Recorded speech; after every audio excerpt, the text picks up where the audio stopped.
Hello again, my friends, and welcome back to Retro RPG Relaxation. I am Nick, and we are still playing through Breath of Fire, and 3 episodes in, we have had our first big kerfuffle, where I played through about an hour of the game through here, and my OBS didn't actually record the game audio, just my voice going on through, which it's fine. I've got a good voice, I think. But yeah, it was a bit vexing as I popped on through, checked OBS, and said, wait, as I started today, oh, the audio is not actually coming on through. I hope that yesterday's video was okay. It was not, so we are going to play on through again, and nothing for it but to do it. So, we are starting again in a ruined town, just like we did last time, but this is a different ruined town than last time. Now, this is an interesting thing. So, Nanai has been occupied by the Dark Dragons. We destroyed Nanai last time, so that's fine. But to think that this town that they all moved into was occupied by the Dark Dragons, but they just moved in and to this empty town, which was just sitting there apparently without anybody in it. And I mean, I guess that it was torn up, or was that torn up by the Dark Dragons, or what's the deal through there?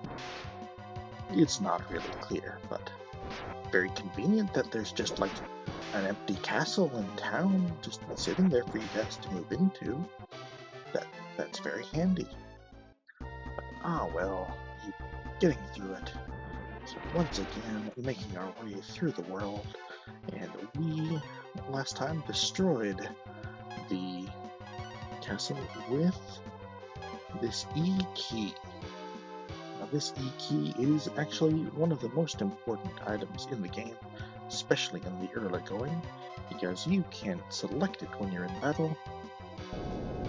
Look at this. 30 damage to every monster that you are facing. Now, the game does not tell you in any way that the E-key is important, or that you have it, or anything through there. If you look at it, it just says, this has a connection to the goddess Tyr. You try to use it when you're in the main screen, you'll never be able to use this. You will never be able to use this. So it does not make it clear that the E-key is something that you can use, or should be using. But in reality, again, if you are aware of it and use it, one of the most important items in the game, because it turns 2 rounds of combat and taking damage into 1 round of combat and taking no damage. So just like that, and yeah, if you do not know about the E-key, the next part of the game is a rough one to get through, honestly. But as we do know about the E-key, we are with it. We are on top of things. We got just all kinds of with it. We can pop through battles pretty decently quickly through there.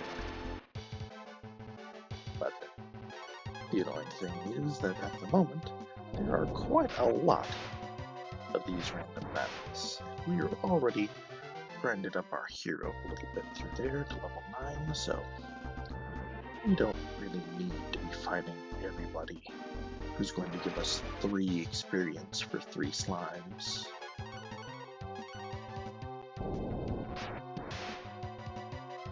Creep at least gives us the famous 12 and 12 that we mentioned last time. But okay, made it to the windmill town. This is Winland. He has got some wings on his back. So we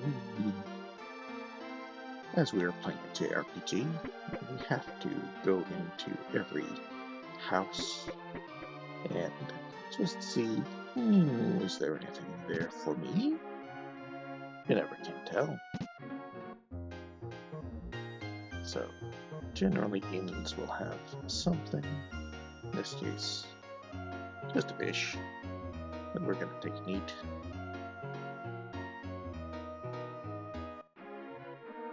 Nothing in the way of chests or anything in that one.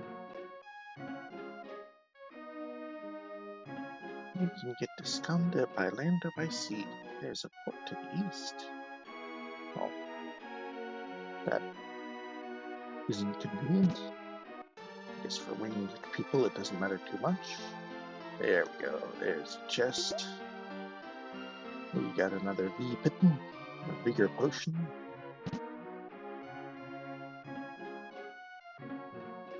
When I grow up, I'm gonna soar like my brothers and sisters. You do not appear to have wings on your back, even little ones, so is that like a puberty thing? Or did they just make fun of that poor kid? Oh yeah, you're gonna get wings. Glance from side to side. No wings for you. Alright, we are gonna buy some Noble Threes, which are our little rappel thing through there. Let's buy some acorns too, because I think acorns are the item that stores your magic power. Yeah, there we go.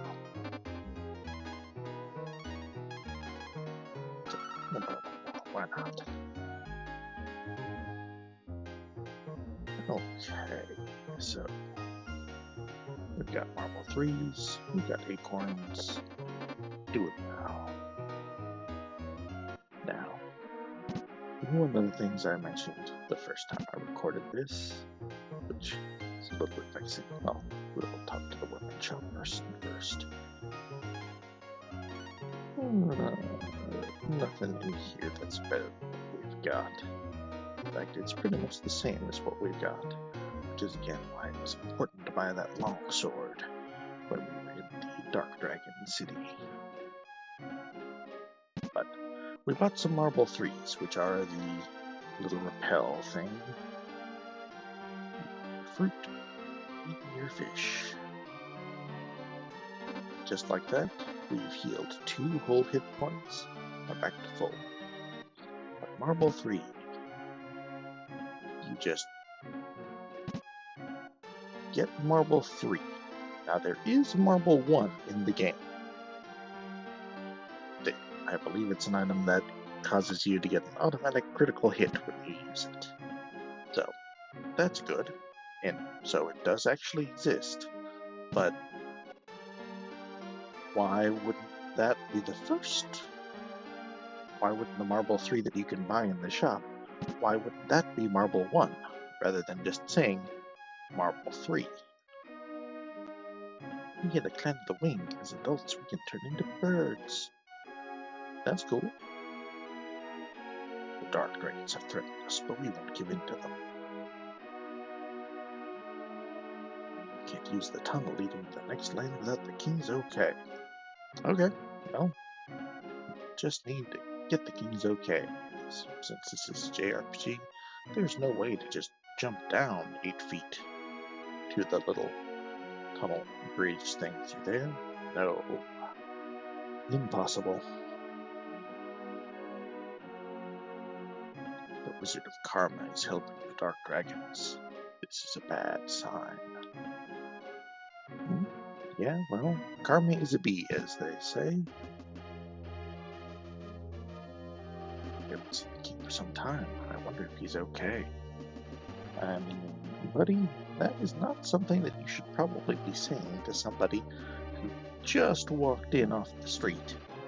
Obviously isn't one of your people, because I don't have wings, and you're just telling me potentially sensitive information about the status of the king. I think you are getting demoted, buddy. The king has refused an offer from the Dark Dragons. You will not betray the other kingdoms. Well, that's good of him. I once heard of a hero who turned into a dragon. Pretty cool, huh?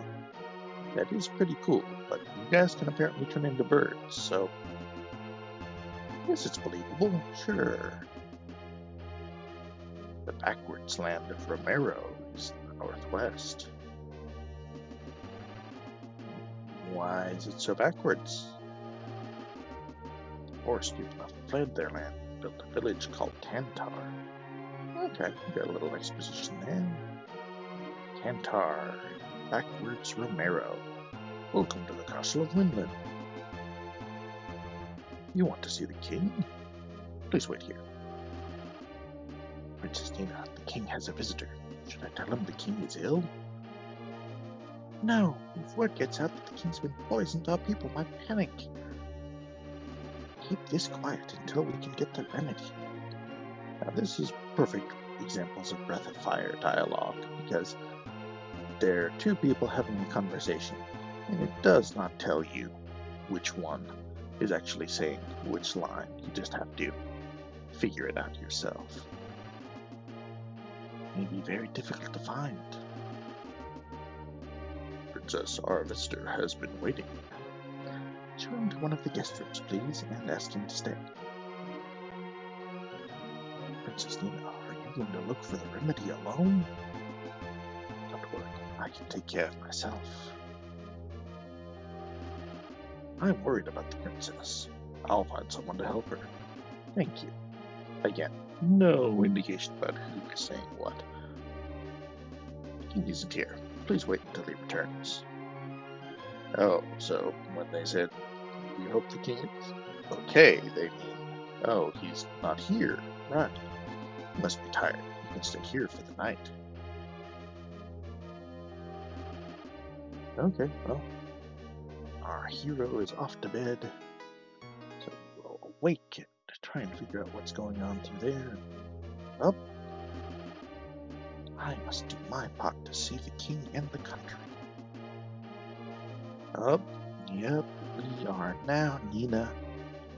I cannot tell you just the degree to which this was ground shaking the first time I played it, because you just play as the one guy all the time. He's the hero. I mean, you named him after yourself, at least I did, so usually he was always named Nick whenever I was playing the hero of a game that I could name, but no, now our hero Dirk is no more. We are looking after Nina here. Karma is on the other side of the mountains to the northwest. We can't leave the castle in case of a dark dragon invasion. The king got sick after opening Zog's letter. He must have been poisoned. The Wizard of Karma has used that trick before.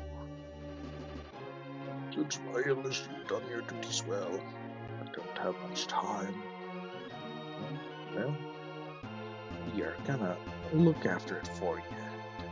Hopefully we can just pop on downstairs, wake up the hero, and be like, hey, buddy, let's go. Let's get on here. Nina is level 5. She actually does have some magic, which is nice. But got wings. Let's just help ourselves to a couple of these treasure chests. Taking some herbs.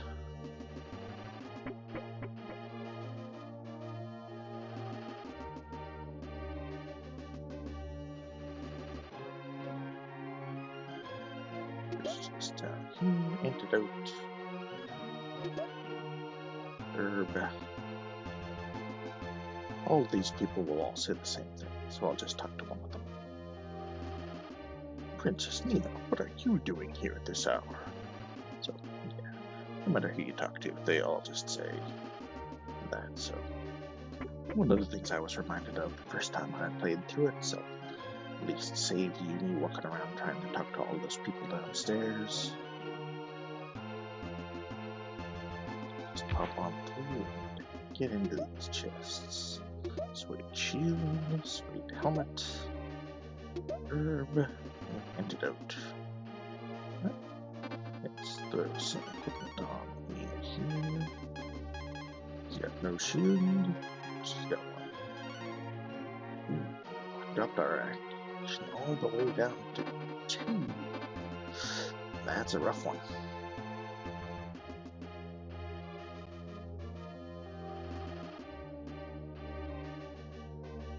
Alright. Wake up, hero. Come with me.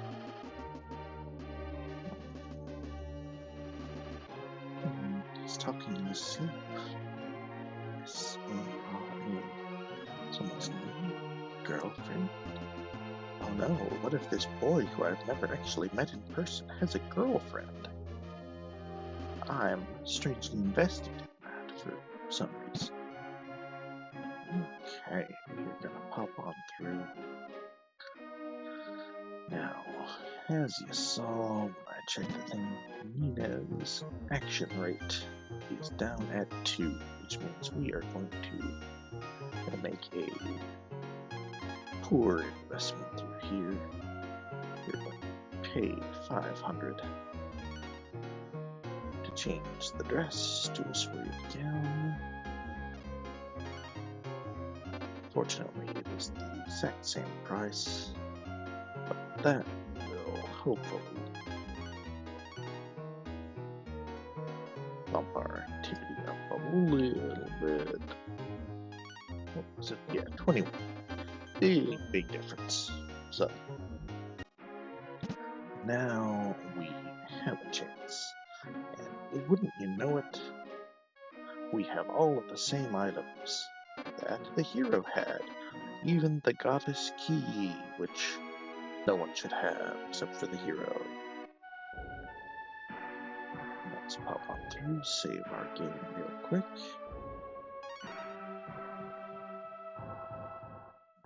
Your journey has been recorded. Good luck.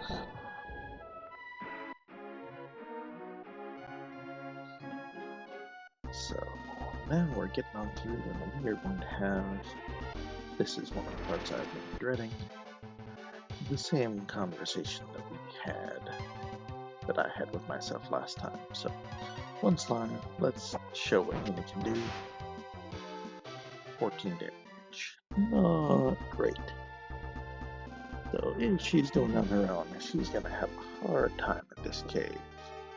But fortunately, we have the E-key. We have 8 spaces here, which are the most important in this game.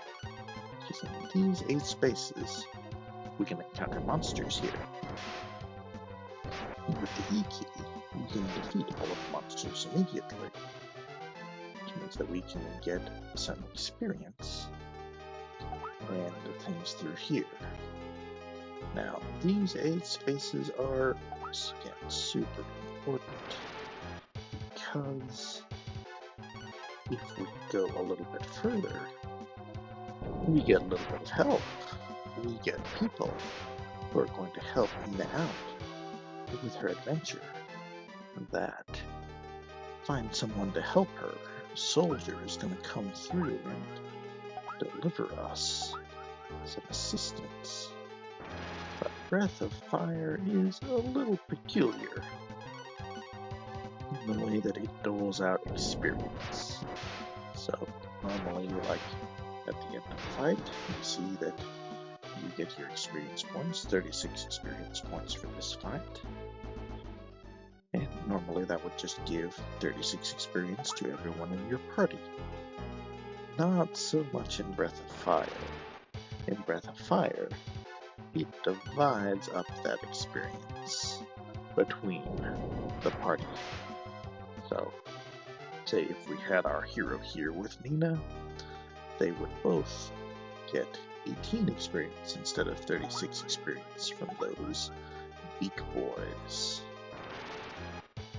And if we had 3 party members, say, for beating this gloom, we would get 2 experience per person. Maybe one person would get 3. So, all of a sudden, leveling up becomes much more slow, much more difficult. And because we have the key, we can actually do some very efficient grinding through here. Take advantage of the fact that the game thinks that we are going to be having a party, and they give us monsters to be fought with 3 people that I can beat with just the one and get some experience from.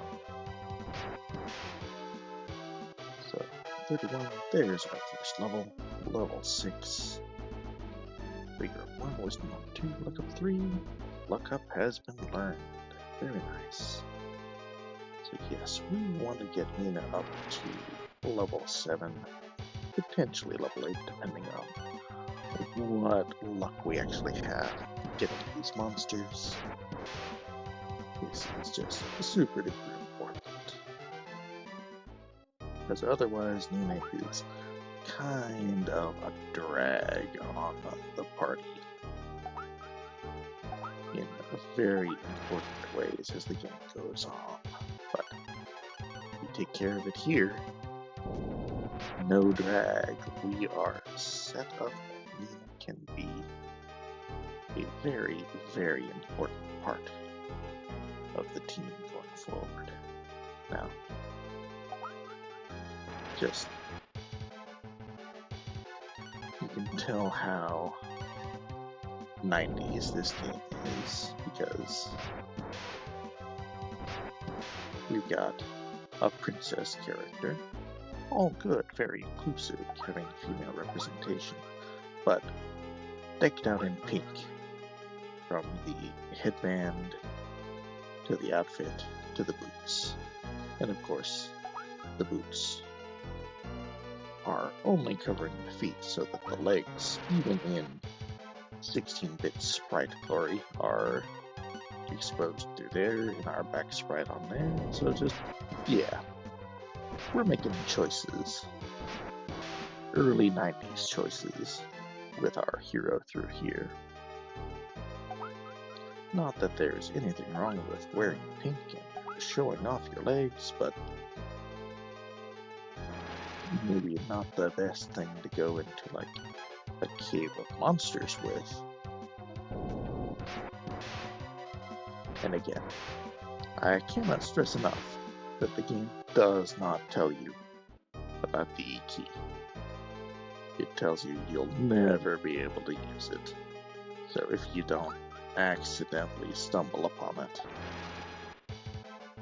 you have a potentially very, very, very useful item that you just do not know that you could be using to make life much, much, much easier.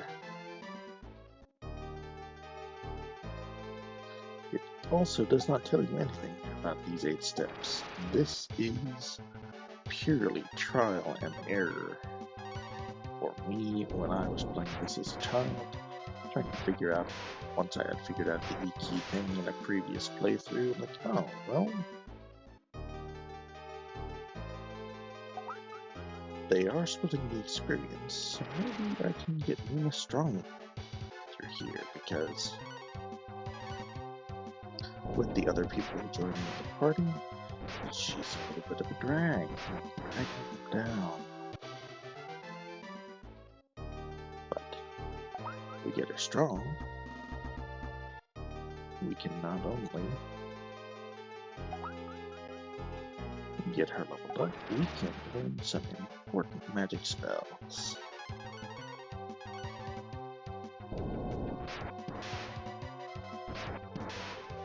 So, there are times when playing this game that I actually called on through when I was a kid to the Nintendo Power Line, which is the number that they would print in their manuals and on the back of your Super Nintendo, saying, "Stuck? Hey, you can call the Nintendo Power Line to have people help you out." Okay, we're level 7, very nice. Attack up has been learned. That is a good one. So yes, you can get your Nintendo Power line up and at 'em, and what they do not make clear to the kid who is going to be calling up the Nintendo Power line is, by the way, it does cost money to actually call the Nintendo Power line.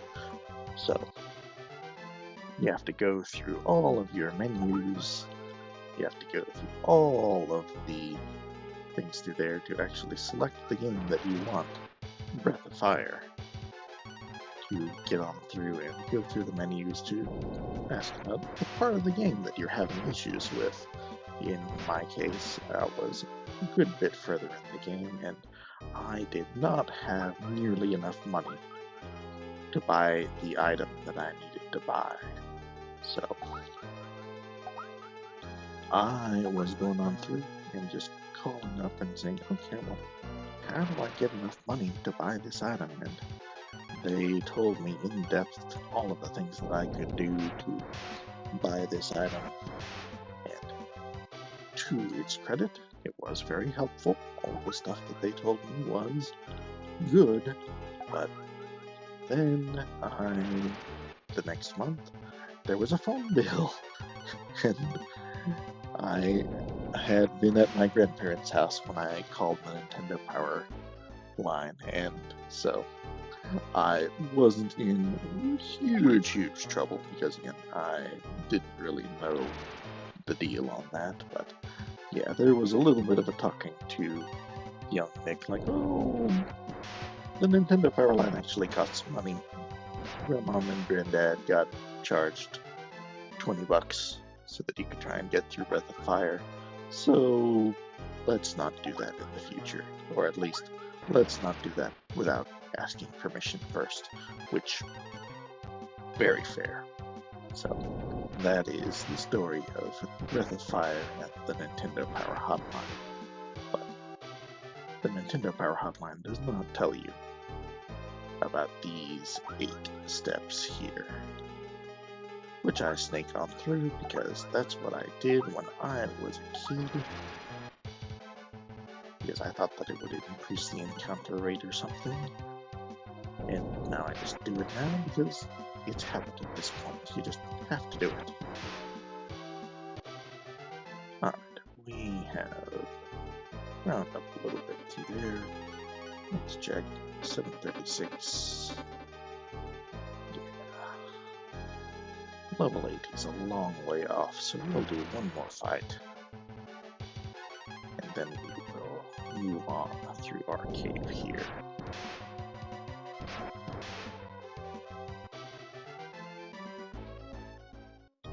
Okay, we got herb. We take that 5th step, and immediately you've heard what's going on. You can't make it on your own. We won't let you through unless we go along, okay? No, I'm good. I want all of the experience for myself. You're wise not to go. We won't let you through unless we go along, okay? No, I'm good. They are consistent. Okay. The soldiers join the party.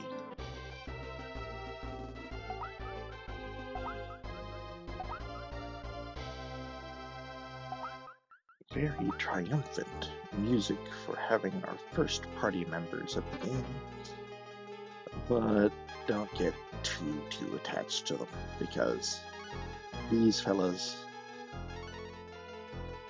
are Soldier 1 and Soldier 2. Not exactly people to write home about and be super memorable. So, one thing that you will notice is a little bit of a drag through there is Soldier 1 and Soldier 2, despite being twins from the little thing through here. Soldier 1's got a little scowl on. The only real difference. The difference is that Soldier 1 is not nearly as good as Soldier 2. So, if they're deciding rank, or like number based on ability, Soldier 1 is clearly second, and Soldier 2 should be in that spot. He has better hit points, better attack, he's faster, just better across the board is Soldier 2 than Soldier 1. But is what it is. Maybe Soldier 1 is just not as naturally talented as Soldier 2, and that's okay. He still works hard, but he does also let the team down by being slower than some key enemies that we will be fighting in a little bit. Cure, very important item through there, always nice to have. They will serve even to the late game by taking care of all that healing. And there's this weight gown, as I said. Actually, buying this weight gown was a poor choice, but it is important for that little grinding bit because Nina has to be fast enough. Oh, I didn't see that the glimpses were there because of this game's weird little thing about not actually showing them. So I thought that it was just going to be a quick stab and spear, but no, we lost a round on that. That's okay. Nina can tank a hit because we leveled her up. Okay, this time we'll just E-key and get on with it.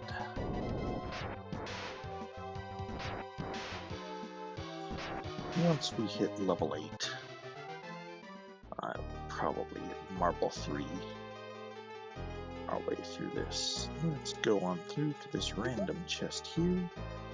Get the Eye Ore, which is a vital item to advance further in the game that it does not tell you about at all, and again, makes no indication about that one particular chest being important.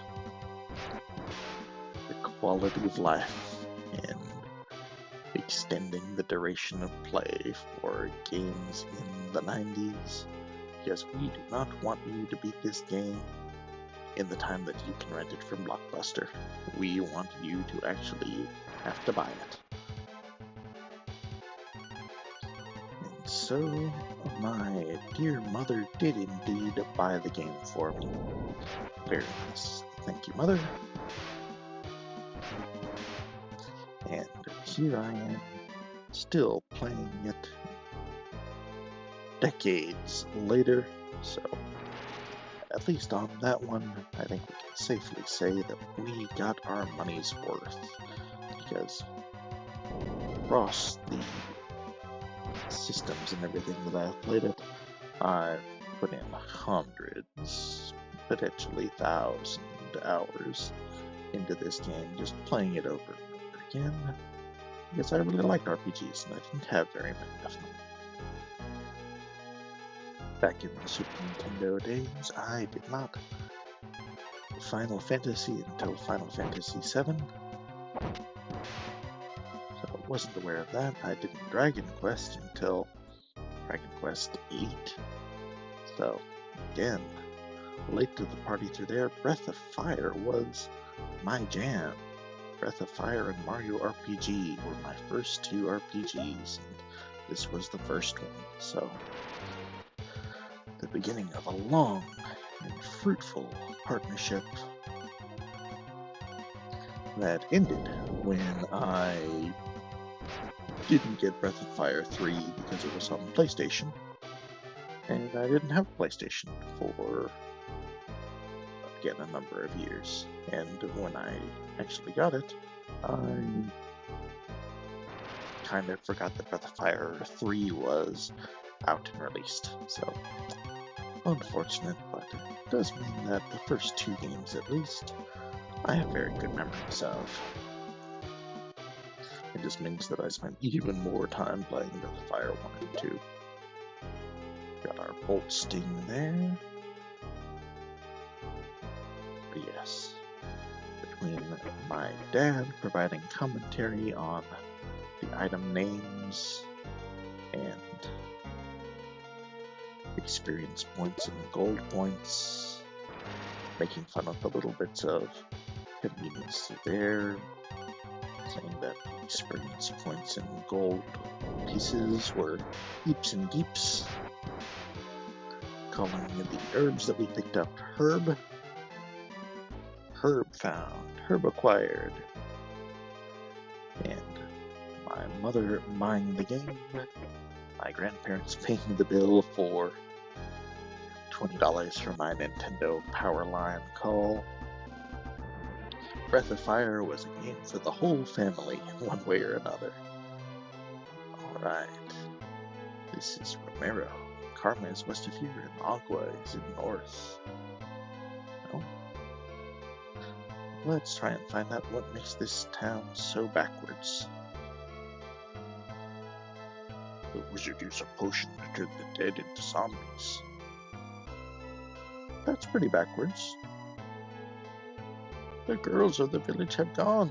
Were they tired of country life? Buddy, I'm pretty sure that is a female identifying person right next to you. So, you're looking right at her.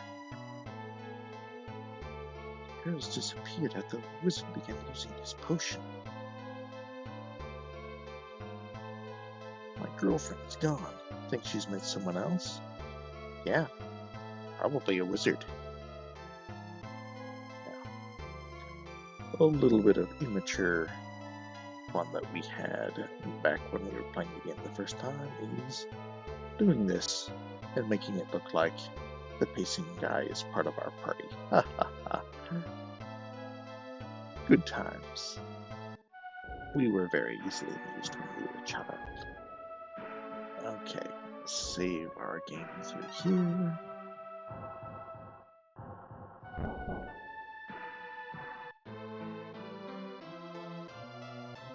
Karma is full of monsters. It's spooky.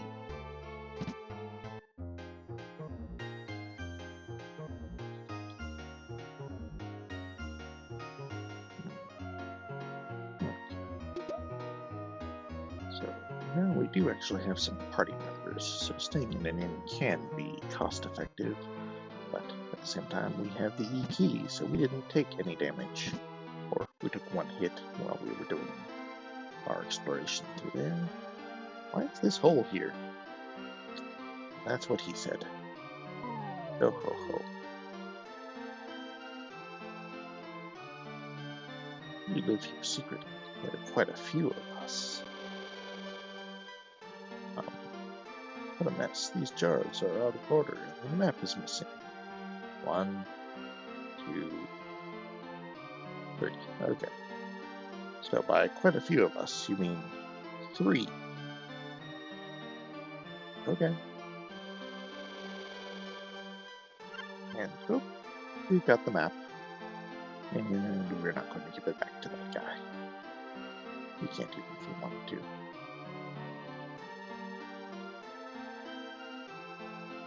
Yes, these jars are out of orders and the map is missing. Well, doesn't let us give it to you, so it's gonna be missing for a while longer, my friend. Going back upstairs kicks us back out, and again, back into Romero. And there again, there are another 2 female presenting sprites there. The girls are gone and the undead are roaming around the village.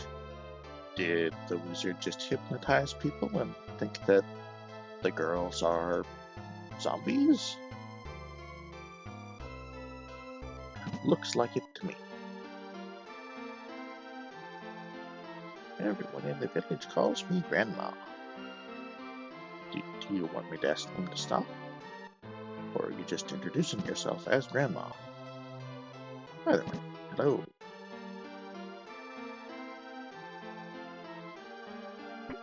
Again, JRPG, we simply have to go into every building and take everything that we find there. It is just the only way. We will almost never use the items that we find through there. I do not know what a proton bead does.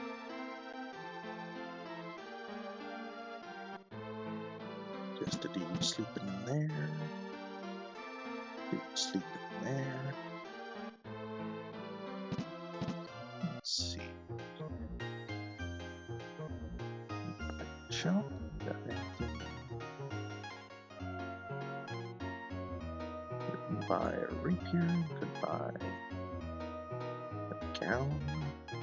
Yeah. Oh. Swap our suede gown for a real gown. And we are not going to buy a weapon for Nina because, again, at the moment, and for a decent chunk of the game going forward, she's going to be casting spells and using the E key for us. The color of the ground is changing. It must be because of the potion. Yeah, that's what a zombie like you would want us to think. Because as we know, the girls are gone. The zombies only move at night. They sleep in dark places during the day. Well, apparently not, because you girls are the zombies. There is no doubt. Because the girls are gone. Okay, we're gonna pop on through. Quickly take care of this creep here. Oh, oh, oh. And we are going to call this video done as we enter the forest. Get our cool little taste of this music through here. And I am going to go and check and make sure that the audio actually recorded this time before we get too deep into it. Everyone, my friends, I thank you for joining us again for another video of Breath of Fire. We will be coming at you again with another one very, very soon. And again, I know that if you're watching this, you're probably a friend of mine who I recommended to it. But if not, and you just stumbled upon it and watched it anyway, by watching it, you have definitely fulfilled the criteria to be a friend of mine. So, I appreciate it, my friends. Take care. Have a very good one. We'll talk to you soon.